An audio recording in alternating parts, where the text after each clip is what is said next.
कुछ कहानियां सिर्फ सुनी नहीं जाती, उन्हें महसूस किया जाता है। और आज हम एक ऐसी सच्चाई के सामने खड़े हैं जहां एक समय पूरी दुनिया बंगाल की समृद्धि की मिसाल देती थी, लेकिन आज वही बंगाल अपने ही लोगों को रोजगार के लिए भटकने पर मजबूर कर रहा है। नमस्ते, मैं हूं अभिषेक और आप देख रहे हैं वो सच्चाई जो आपको कहीं और नहीं मिलेगी। लेकिन सवाल यह है, आखिर ऐसा क्या हुआ कि सोने की चिड़िया धीरे धीरे बिखरती चली गई?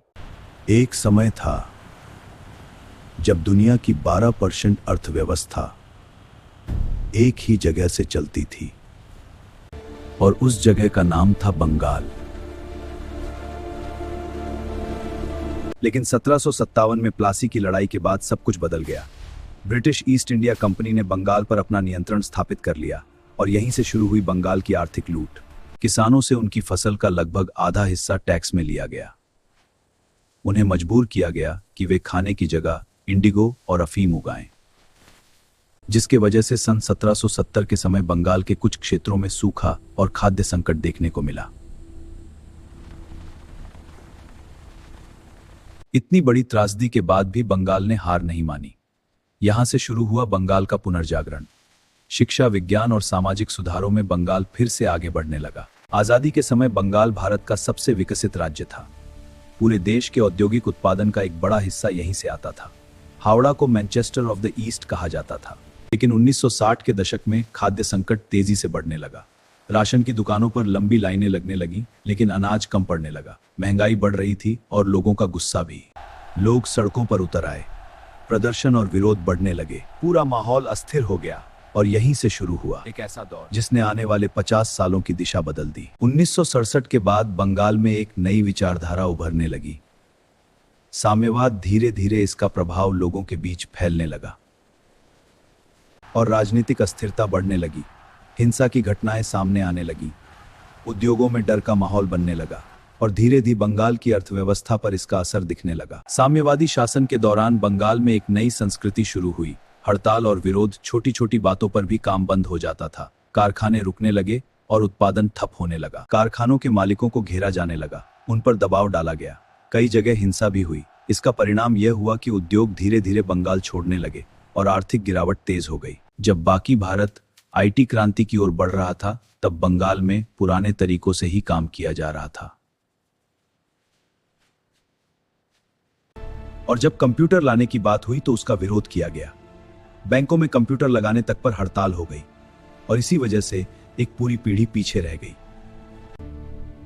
धीरे धीरे पूरा सिस्टम राजनीतिक नियंत्रण में आता गया। हर इलाके में एक ही विचारधारा का प्रभाव बढ़ने लगा और धीरे धीरे हिंसा की घटनाएं बढ़ने लगी।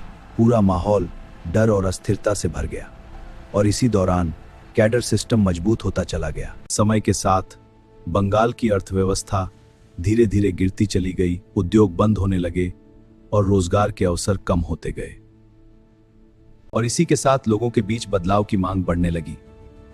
लोग एक नई शुरुआत चाहते थे और अब सबकी नजर एक बदलाव पर टिक चुकी थी। साल 2009 से लेकर 2010 के बीच बंगाल में विरोध प्रदर्शन लगातार बढ़ते जा रहे थे। सिंगूर और नंदीग्राम जैसे मुद्दों ने सरकार के खिलाफ माहौल बना दिया था और इसी दौरान ममता बनर्जी एक मजबूत विकल्प के रूप में उभरती जा रही थीं। लोगों का समर्थन तेजी से उनके साथ जुड़ने लगा था। उन्होंने खुद को एक आम आदमी की नेता के रूप में प्रस्तुत किया। उन्होंने वादा किया कि किसानों की जमीन की रक्षा की जाएगी, उद्योग लाए जाएंगे और रोजगार के नए अवसर पैदा होंगे। उन्होंने कहा कि बंगाल को फिर से सोनार बंगाल बनाया जाएगा और साल 2011 में जनता ने उन्हें सत्ता में ला दिया।